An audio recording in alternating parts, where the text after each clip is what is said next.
We look at Frank Edwards. We look at Waverly Gervin. I mean, there is really such an immense list of people. Professor McDonald, who went before the Subspace Committee in '68. If people really would have an idea at the plethora of information and the immense amount of so-called names that have come out in support of the release of this information, they would be truly astounded. And I believe that it's very important to remind people of the rich and very real history that is associated to this subject, and we have gone off in some very convoluted tangents. How about a straight-on question, Glenn? Why do you believe, and obviously you believe, that our government has absolute knowledge of what's on the moon? Yes? Yes. Okay. What motivation does our government have, in your opinion, for not telling us? Well, it's difficult to put yourself inside the heads of somebody else. Let's put it this way. Certain policies are initiated, and they are continued just as a matter of fact. Okay, that just tells me about the ever-continuing cover-up. That's true. What I want to know from you is why you think, in other words, would knowledge of extraterrestrial presence as close as the moon be too much of a social disruption? Would it disrupt our churches, our faith, our very basis for everyday living? Is that it? Well, it would be if we wanted to remain closed-minded. It depends on the type of expression that we wanted to foster as far as ourselves as individuals and as a people. I don't believe it would necessarily have to do that, but it depends on how closely we wanted to hold on to old beliefs. Remember, they burned Bruno at the stake for his beliefs. We believe the earth was flat for a long time. We have come up with some peculiar habits and some peculiar ways of persecuting those who come to enlighten us a little bit, and it's not necessarily a very pleasant deal. Yes, that, well, of course, brings up another topic, and that is whether you think that this extraterrestrial presence is benign, or you think there's a really good chance that it is very ominous and very evil by our standards?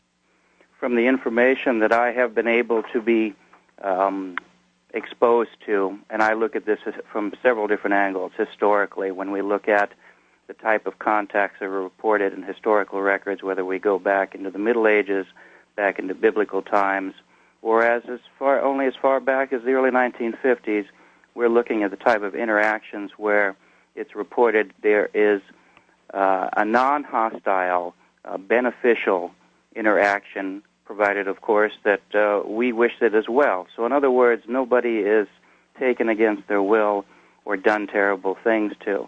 And I find it very interesting, and so did Major Kehoe in his book Aliens from Space, that in 1961 the whole direction of this very real subject went off to the scare tactic. And I believe there are specific reasons for that, and I believe to a great extent that is generated here. So then not anywhere you're telling me the negative stories, and I've heard many of them, I've interviewed people, the negative abduction stories you don't buy. Let's say that I look at them with the same critical and skeptical eye that you have.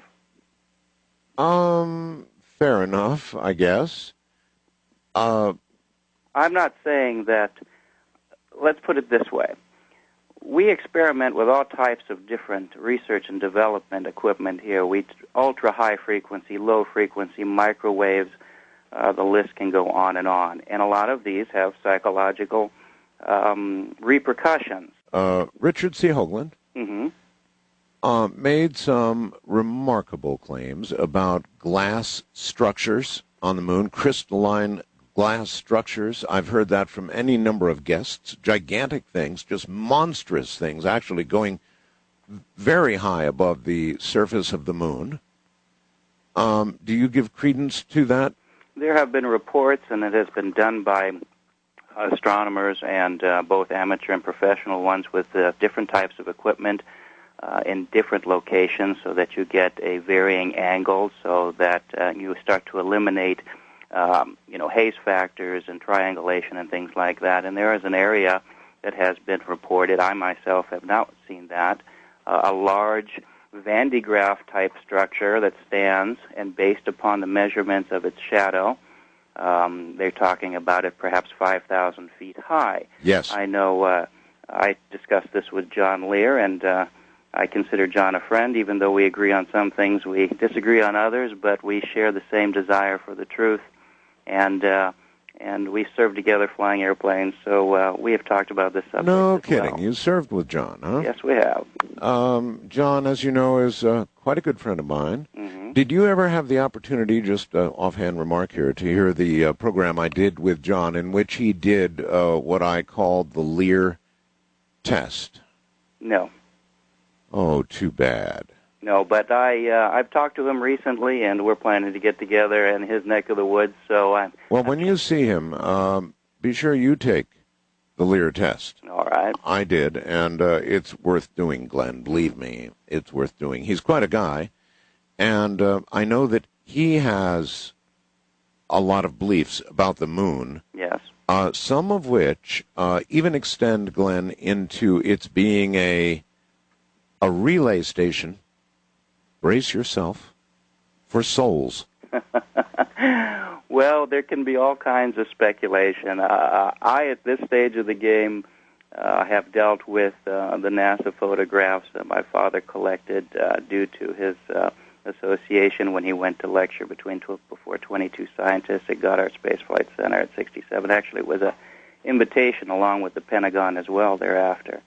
And I've seen the microfiche and the volumes of photographs where you go through, and then you order the photographs, and they come in 8x10s or 20x15s, and then you go through them, high-quality pictures, and then you can start to pick out things like clouds and formations and areas that appear to be under construction. And so there's a great deal of information, and I don't believe the government hides that from us. It just requires a curiosity factor and a diligence on our part to go and look for it. All right. Now, listen to me, folks.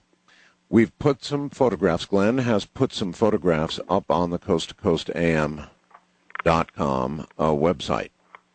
Now, Glenn, what I want you to do is knock my socks off. And I want to invite the audience to go up and take a look at these photographs as well. And if I can see anything like you have described that people have seen, or even anything that I can truly regard as artificial, then I'm going to be with you, Glenn. Let's go through them and see what we've got, okay? All right, very good. Now, I'm reminding that these are just some of them that we had available in the computer. There are literally hundreds of more that are, I would say, higher quality. But let's take a look at what we've got here. These look pretty good, especially this first one. It looks like, to me, a really barren moonscape. So tell me what I'm looking at. Are you looking at the one here, the Apollo 12 from the dark side of the moon? Let's see. You see a large luminescent Apollo object? 12, dark side of the moon, large luminescent object lighting huge area of lunar surface. Yeah. Now, that appears to be, well, okay, I see it. Something very, very bright is reflecting from the moon's surface. There's no question about it. But now, this is photography, right? That's correct. So what do you maintain this is we're seeing? Well, this is the question, and this is the reason the book exists, and this is to create an open dialogue about what we have theorized about and what we have perpetuated over decades and what tends to exist or question those things. So what do you think it is? This here on the dark side of the moon, on this particular orbit, it was during the time when the sun's in the opposite direction. So you see down here on the surface, normally if this photograph would be taken on the dark side with nothing luminescent on the surface, and of course you'd have a black photo. Right. And barely be able to see any of the topography or geology involved. Looks like they dropped a flare. Yeah, well, a flare that would illuminate, well, shall we say conservatively perhaps 25 square miles would be quite a flare. So we're looking at a shot that's taken, this is a Hasselblad picture, so it's a high-quality, high-definition picture. It is, indeed. Of a large, illuminated area on the dark side of the moon. And that, of course, brings into question,